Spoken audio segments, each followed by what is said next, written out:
Recientemente ha fallecido el mayor asesino y pederasta de la historia de Colombia. Así es, hablamos de Luis Alfredo Garavito, quien el jueves 12 de octubre de 2023 a la 1 de la madrugada murió en la Clínica Nueva de Santo Tomás a la edad de 66 años, pues ya arrastraba un cáncer desde hacía mucho tiempo. Después de ser condenado en el año 2000 a más de 1.800 años de prisión por asesinar y abusar de más de 200 niños, en 2021 pidió la libertad condicional por buen comportamiento, pero esta le fue denegada, y el mismo director del Instituto Nacional Penitenciario y Carcelario de Colombia aseguró públicamente que Garavito jamás volvería a estar en libertad. Pero antes de comenzar con la historia de este criminal más conocido como el monstruo de Génova, déjame darte la bienvenida un día más a Sumario Criminal y recordarte que te suscribas para no perderte nada nuevo. También te informo que si muestras tu apoyo extra al canal con un super gracias, tu comentario quedará destacado y en el siguiente vídeo tendrás un saludo personalizado.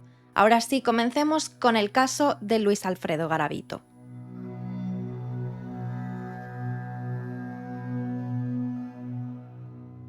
Luis Alfredo Garavito Cubillos nació en Génova, Quindío, el 25 de enero de 1957, en el seno de una familia numerosa y disfuncional, pues su padre abusaba del alcohol y lo golpeaba a él, a sus hermanos y a su madre con frecuencia. Ya de adulto, Garavito confesó que tenía recuerdos de que su padre le acariciaba sus partes íntimas mientras lo bañaba. Con motivo de los conflictos armados que existían en Colombia, la familia terminó por mudarse a Ceilán. En la escuela, Garavito era un niño tímido e introvertido, donde además se convirtió en el blanco de las burlas de sus compañeros debido a que usaba gafas y por su apellido, ya que lo apodaron Garabato. Con 12 años sufriría de abusos físicos y sexuales por parte de un amigo de su padre, algo que Garavito nunca confesó a su familia por miedo y vergüenza. Sin embargo, a partir de aquí se percató de que se sentía atraído por los hombres y empezó a experimentar con sus hermanos pequeños, a quienes les ordenaba que se desnudaran frente a él mientras él miraba y acariciaba sus partes. Ya con 14 años, la familia se mudó de nuevo, esta vez a Trujillo, donde a pesar de que con esto finalizaron los abusos por parte del amigo de su padre, estos comenzarían de nuevo, esta vez por parte de un vecino, quien le mostró pornografía heterosexual, pero ante esto Garavito reaccionó con rechazo, por lo que el vecino lo golpeó en la cabeza para posteriormente violarlo.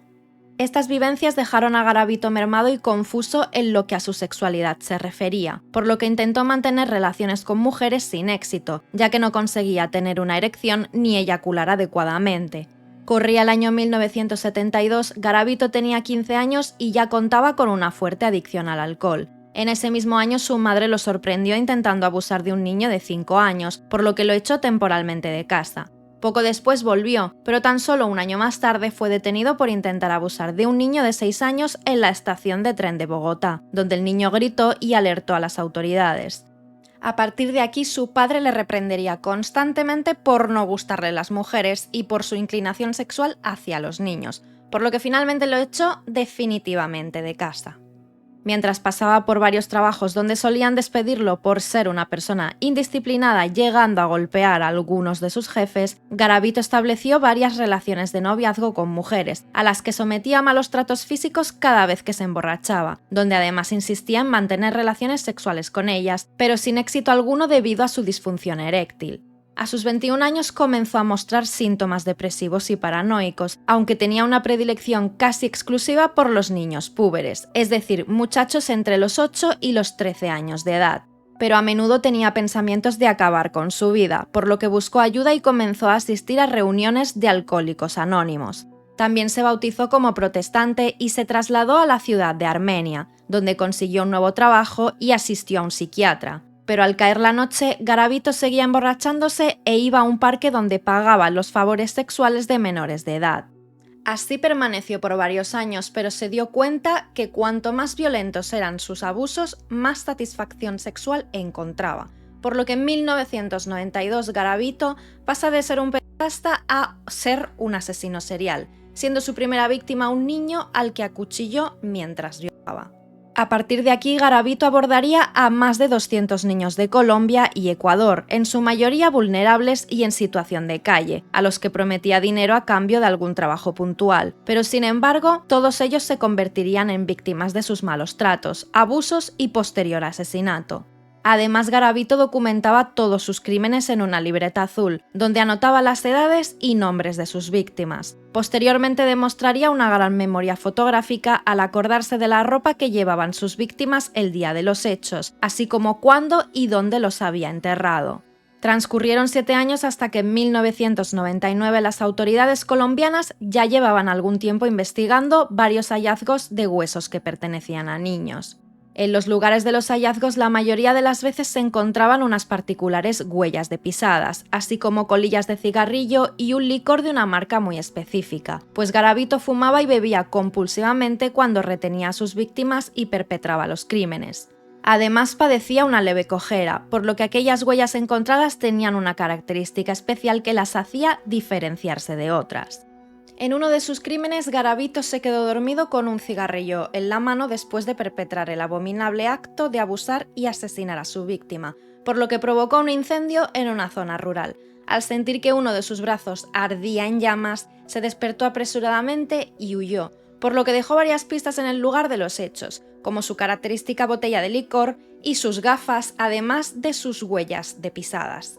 Toda esta evidencia pudo facilitar que las autoridades realizasen una criba, así que gracias a las gafas, que tenían un aumento que se correspondía con una afección en la visión que empeora con la edad, ahora sabían que estaban buscando a un individuo de entre 40 y 45 años. Por la botella de licor y las colillas, sabían que buscaban a alguien que bebía y fumaba compulsivamente, y gracias a las huellas de pisadas, podían saber que se trataba de alguien que medía entre 1,63 y 1,67 metros de altura, así como la talla de su zapato y que tenía una leve cojera. Además, ya que el criminal había salido huyendo por aquel inesperado incendio, las autoridades también sabían que este tendría varias quemaduras en su piel. Es por esto que pudieron acotar bastante la búsqueda y detener a un pederasta quien ya tenía antecedentes por abusar de niños en los años 80, un individuo que tenía la estatura del rango ya establecido, que tenía 44 años y que además era un vendedor ambulante de miel en frascos del mismo licor que consumía Garavito, por lo que las autoridades pensaron que ya tenían al culpable de todos aquellos crímenes. Se trataba de Pedro Pablo Ramírez García, quien sería acusado de al menos abusar y asesinar a 30 niños, pero sin embargo, al ser detenido este sujeto se declaró inocente una y otra vez de aquellos asesinatos. No obstante, los investigadores no le creyeron y lo dejaron en prisión, pero mientras Pedro Pablo Ramírez seguía encerrado, otros 4 niños fueron encontrados sin vida, y en las escenas de los crímenes seguían cumpliéndose los mismos patrones que ya habían sido estudiados, por lo que finalmente la Fiscalía reconoció que Pedro Pablo Ramírez no era el responsable de aquellos asesinatos. Posteriormente, en el mes de abril de 1999, se reportó la desaparición de un niño de 12 años que estaba en un parque vendiendo billetes de lotería para costearse sus estudios y que no había regresado a su casa. Garavito lo había convencido de irse a una zona apartada, y cuando ya lo tenía maniatado y a punto de abusar de él y agredirlo, el niño comenzó a gritar, lo que alertó a un vagabundo que se encontraba por la zona, quien comenzó a lanzarle piedras y el niño pudo huir junto con este hombre que lo había salvado. Tras perseguirlos unos metros con cuchillo en mano, Garavito se dio por vencido y los dejó escapar por miedo a ser descubierto. El indigente avisó a las autoridades, y éstas avisaron a los padres del niño, quienes ya estaban preocupados porque su hijo no aparecía. Juntos iban de camino a comisaría a reportar los hechos cuando el niño pudo reconocer a su agresor. Al ser detenido, este sujeto dijo que se llamaba Bonifacio Moreira, pero el investigador principal del caso, al presentarse y ver las fotos de varios sospechosos, supo que quien tenía delante era a Luis Alfredo Garavito, quien encajaba en el perfil de la policía sobre la lista de todos los sospechosos. Finalmente, Garavito confesó más de 200 crímenes contra niños y más de 100 abusos, por lo que fue apodado como el monstruo de Génova o simplemente como la bestia.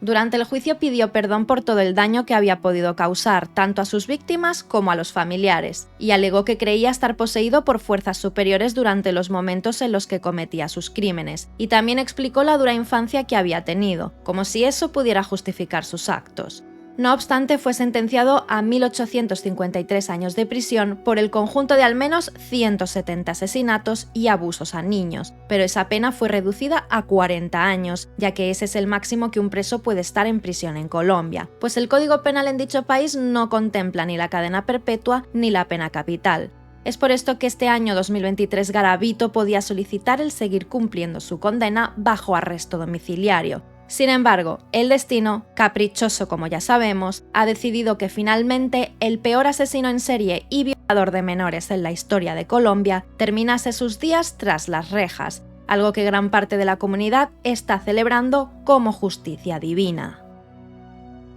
Y hasta aquí el caso de hoy, espero que te haya gustado. Sé que no he hecho un caso muy largo, pero no quería extenderme demasiado, ya que es bien sabido para los amantes del true crime las fechorías de este personaje. Y simplemente he querido hacer un resumen con motivo de su fallecimiento. Recuerda ayudarme con tu me gusta suscribiéndote, y si además quieres mostrar tu apoyo adicional puedes hacerte miembro o enviar un super gracias, donde tu comentario quedará destacado y yo te enviaré un saludo especial y personalizado en el siguiente vídeo. Sin más que decir, me despido por hoy, nos vemos muy pronto en otro caso de Sumario Criminal.